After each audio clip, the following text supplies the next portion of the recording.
Okay, keep quiet, शांत हो जाइए। देखिए चैप्टर 4 जो है कंबसन, फ्लेम एंड फ्यूल, अभी तक जो जो टॉपिक हम लोग पढ़े हैं उसको क्विकली जो है हम लोग रिवाइज करेंगे। ठीक है, कंबसन को हिंदी में जो है दहन कहा जाता है, फ्लेम को ज्वाला बोला जाता है और फ्यूल को जो है ईंधन कहा जाता है। ठीक है, कंबसन जो है एक ऐसा केमिकल प्रोसेस है या केमिकल रिएक्शन है जिसमें कोई भी सब्सटेंस जो है ऑक्सीजन के प्रेजेंस में जल के और क्या प्रोड्यूस करता है, बोलो क्या प्रोड्यूस करता है, एनर्जी, एनर्जी प्रोड्यूस करता है। और वह एनर्जी जो है हीट के फॉर्म में, लाइट के फॉर्म में, साउंड के फॉर्म में होता है। आप जो पटाखा जो दिवाली पे आप जलाते हैं, पटाखा वगैरह जो फोड़ते हैं, वो भी एक प्रकार का जो है कंबशन प्रोसेस ही है। उसमें भी जो है हीट, लाइट या एनर्जी के रूप में जो है अलग अलग फॉर्म्स ऑफ एनर्जी जो है क्या होते हैं, प्रोड्यूस होते हैं। और फ्लेम क्या होता है, फ्लेम बोलते हैं least portion of the burning substance. कोई भी जलता हुआ जो पदार्थ होता है, ठीक है, उसमें जो विजिबल पोर्शन हमको नजर आता है उसी को हम क्या बोलते हैं, फ्लेम। ठीक है, कैंडल का जो है आप फ्लेम देखे हुए हैं, कैंडल का फ्लेम जो है कुछ इस तरह का होता है कैंडल का फ्लेम, इसको हम क्या बोलते हैं, कैंडल का ये फ्लेम है।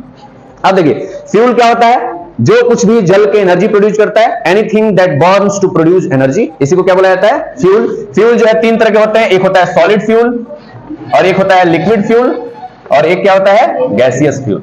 ठीक है, सॉलिड फ्यूल्स जो होते हैं वो रूम टेम्परेचर पे सॉलिड फॉर्म में होते हैं और लिक्विड फ्यूल्स जो होते हैं वो रूम टेम्परेचर पे लिक्विड फॉर्म में होते हैं। जैसे एग्जांपल में पेट्रोल, डीजल, केरोसिन, ये सब जो होता है लिक्विड फ्यूल होता है। और गैसियस फ्यूल में क्या आता है, हाइड्रोजन, ठीक है, एलपीजी, सीएनजी, ये सब जो होते हैं वो गैसियस फ्यूल्स कहलाते हैं क्योंकि ये रूम टेम्परेचर पे गैसियस फॉर्म में होते हैं।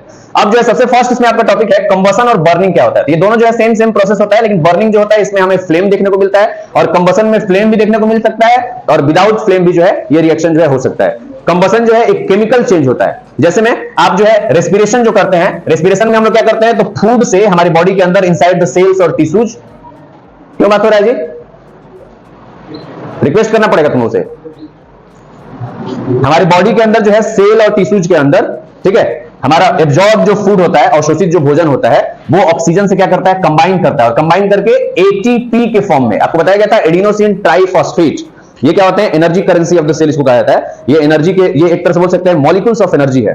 ठीक है, इस फॉर्म में और कार्बन डाइऑक्साइड और वाटर का जो है क्या होता है, रेस्पिरेशन के दौरान जो है फॉर्मेशन होता है। तो यहां पे भी फूड जो है ऑक्सीजन के प्रेजेंस में कंबाइन करके और ये एटीपी फॉर्म कर रहा है और इसमें जो है 36 to 38 जो है एटीपी के मॉलिक्यूल्स, एनर्जी करेंसी जो है क्या होते हैं, प्रोड्यूस होते हैं हमारी बॉडी के अंदर और इसी एनर्जी से हमारी बॉडी का हर एक एक्टिविटी होता है। ठीक है, और हमारी बॉडी के अंदर जो है जो एक्स्ट्रा अमाउंट ऑफ एनर्जी जो बच जाता है वो एडिपोज टिश्यू, आपको बताया गया था एडिपोज टिश्यू में क्या होता है, जाकर के स्टोर हो जाता है। एडिपोज टिश्यू जो है फैट टिश्यू को हम लोग जो है बोलते हैं, ये एनर्जी को क्या करता है, एक्स्ट्रा अमाउंट ऑफ एनर्जी को स्टोर करता है। और हमारे बॉडी के अंदर जो extra amount of energy store होते हैं उसको जो है क्या बोला जाता है, ग्लाइकोजन बोला जाता है। क्या बोला जाता है उसको, ग्लाइकोजन।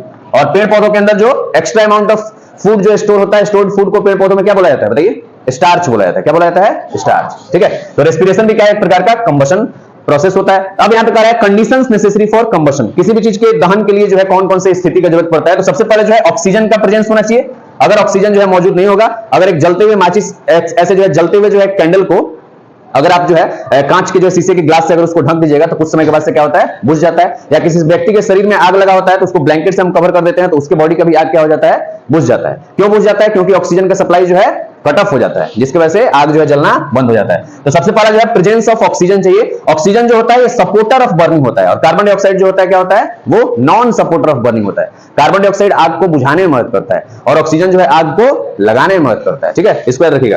तो दूसरा जो है क्या चाहिए, दूसरा आपको चाहिए कंबस्टिबल सब्सटेंस, जलने वाला जो है दहनशील जो है पदार्थ होना चाहिए। कंबस्टिबल सब्सटेंस जो है ऐसे सब्सटेंस को बोलते हैं जो इजीली आग जिनमें जो है पकड़ लेता है, जो इजीली जो है जल जाते हैं, उनको बोला जाता है क्या, combustible substance. And non combustible substances are those substances which do not catch fire easily. ठीक है, या ऐसे बोल सकते हैं ये आग ही नहीं पकड़ते हैं, नॉन कंबस्टिबल इन नेचर होते हैं, they do not catch fire.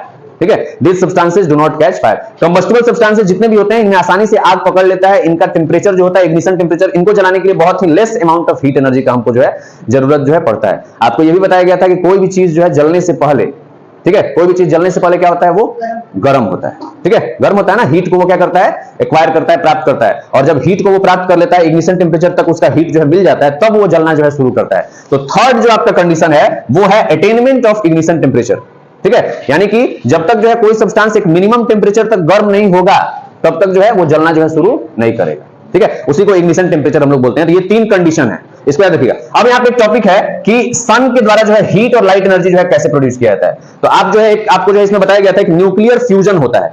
सन के अंदर जो है ना हाइड्रोजन एटम्स जो होते हैं, उनके वो हाइड्रोजन के एटम्स जो होते हैं, छोटे छोटे जो हाइड्रोजन के एटम्स होते हैं, वो कंबाइन होकर के, ठीक है, उनके न्यूक्लियस जो है कंबाइन होते हैं और कंबाइन होकर के हीलियम एटम में बदलते हैं। और इस प्रोसेस के दौरान हाइड्रोजन एटम्स का हीलियम एटम्स में बदलने के दौरान जो है large amount of heat and light energy का क्या होता है, प्रोडक्शन होता है, जो हीट और लाइट एनर्जी हमें जो है, यस मोस्ट वेलकम, ठीक है, लाइट और हीट एनर्जी जो है हमें क्या होता है, प्राप्त होता है, हमारे पूरे जो है अर्थ पे जो है लाइट और हीट एनर्जी मिलता है। अब देखिए नेक्स्ट जो है, शांत हो जाओ, चलो बैठो।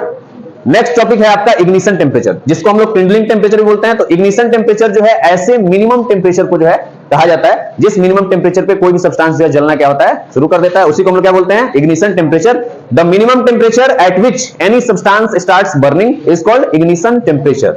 इग्निशन टेम्परेचर को जो है हम लोग किंडलिंग टेम्परेचर भी बोलते हैं। आपको बताया गया था कि अगर एक जो है लकड़ी को जो है भिगा देते हैं, ठीक है, और एक सूखे लकड़ी को, इन दोनों को जो है एक साथ अगर जलाते हैं तो कौन सा लकड़ी जो है जल्दी जलता है, बताइए, सूखा हुआ, क्योंकि उसका इग्निशन टेम्परेचर हाई होता है कि लो होता है, बताइए, लो होता है। किसी भी सब्सटेंस को हम लोग जो है भिगाते हैं तो इग्निशन टेम्परेचर बढ़ता है कि घटता है, बताइए, बढ़ता है, ठीक है, more amount of heat energy का उसको जो है जरूरत जो है पड़ता है। इसके बाद एक लास्ट टॉपिक आपका है, आप देखे होंगे ये पेट्रोल डीजल के जो ऑयल टैंकर्स, जो बड़े बड़े टैंकर्स आता है, उसके ऊपर जो है लिखा रहता है हाईली इनफ्लेमेबल सब्सटेंसेज या हाईली इनफ्लेमेबल जो है गैस या कुछ इस तरह का लिक्विड जो है लिखा रहता है। क्यों ऐसा लिखा रहता है, तो ये इनफ्लेमेबल जो है वर्ड होता क्या है, तो इनफ्लेमेबल सब्सटेंसेज जो है ऐसे सब्सटेंसेज होते हैं जो बहुत ही जिनका इग्निशन टेम्परेचर बहुत ही कम होता है, जिनका इग्निशन टेम्परेचर क्या होता है, बहुत ही कम होता है, जो इजीली जो है ना आग पकड़ लेते हैं। पेट्रोल, डीजल, केरोसिन, ये जितने भी सब्सटेंसेज होते हैं सब के सब जो है इनफ्लेमेबल जो है सब्सटेंसेज होते हैं। तो अभी तक जो है ये पूरा का पूरा टॉपिक आपको पढ़ाया गया है, ठीक है। अब आगे जो है हम लोग 1 तारीख से यानी कि कल से जो है 1 अगस्त से हम लोग स्टार्ट करेंगे, ठीक है, समझ में आया ना? हाँ, ठीक, थैंक यू, चलिए बहुत बढ़िया।